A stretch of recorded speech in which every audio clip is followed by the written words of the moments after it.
Everyone, it's Father Sean for another edition of the Couch Chat. And so last week, if you watched the Couch Chat, I got to talk a little bit about the book of Tobit. So in kind of the first full week of June, the first reading from daily Mass kind of walked through the kind of major instances in the book of Tobit. There was an interesting address, though, that I believe in 2007, so this is like a general audience, in July of 2007, I think 2007, I could be wrong, Pope Benedict gave. And he talked about the meditation of Scripture and even as a summertime activity. And he talks about, like, oftentimes in summer we make plans to read, right? Like, anybody ever go on vacation and bring a book with you? You know, maybe you're going to the beach or you're going to a lake or you're going to go on a cruise or whatever it may be, and you bring a book. Like, I'll have some downtime, some time for R&R. I'm going to bring a book. Now, there's been times in my life where I've brought far too many books. And it's like, you know, yeah, I got through a little bit of it. Actually, I went to my parents for a couple days and didn't bring enough reading material. Maybe what I brought was too good and I just buzzed right through it. But anyways, but the thing Pope Benedict recommends is he says, well, what about the smaller books of the Bible? And he gives Tobit as an example of the book of Tobit is small enough that we can sit down and read it all in one sitting. And it's just a beautiful story and to read it cover to cover, you know, like, and maybe that goes for a reminder that the Bible is a library, right? The Bible is composed of a bunch of different books that are related, right? And the stories kind of connect, and because it's all God's story. But they're little books that, like, Tobit is a short story in the Bible, right? Exodus, much longer narrative. But the Tobit is just this kind of small story of this one character that says so much to us. And Pope Benedict also gives other ideas. He talks about the book of Ruth or the book of Esther as just these kind of short stories that you could sit down and in an hour maybe, and maybe not even that, and read the whole thing cover to cover.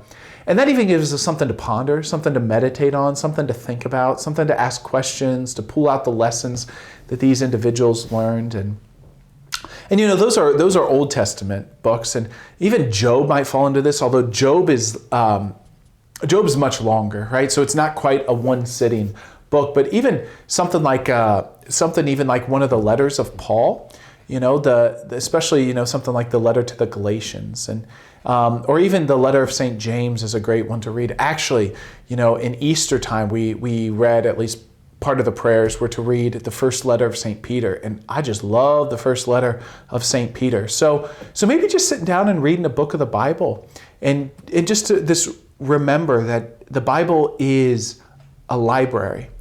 And just like a library, you don't have to read every book in a certain order, right? It's not a series of books where you read one right after another. But you can kind of pick and choose and start in different places, right? Don't start in the book of Leviticus unless you're a lawyer and you like to read Old Testament law. But these are great places to begin reading the Bible. And, you know, oftentimes as Catholics, we get accused, maybe it's rightly, maybe it's not, of not reading the Bible.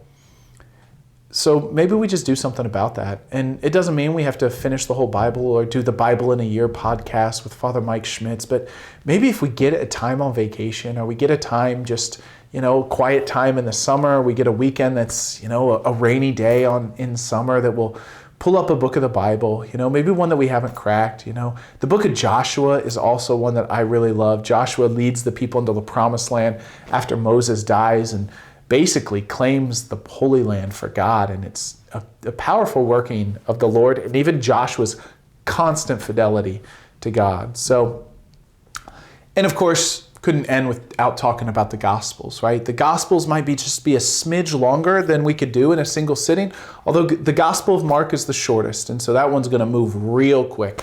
But those, of course, are important things to read, you know, to read the Gospels, to be familiar with the life, the action, with the teaching, with the healing of Jesus Christ. So maybe you get to read a little bit of the Bible this summer. It's a beautiful thing to get to sit down in sacred Scripture and see how the Lord has worked, and to see in that how He continues to work in our lives. So this is Father Sean for the Couch Chat. It's June, it's summertime. We're enjoying these days that hopefully are a little less busy than the rest of the year. So God bless you, and we'll talk to you next week here on the Couch Chat. Peace.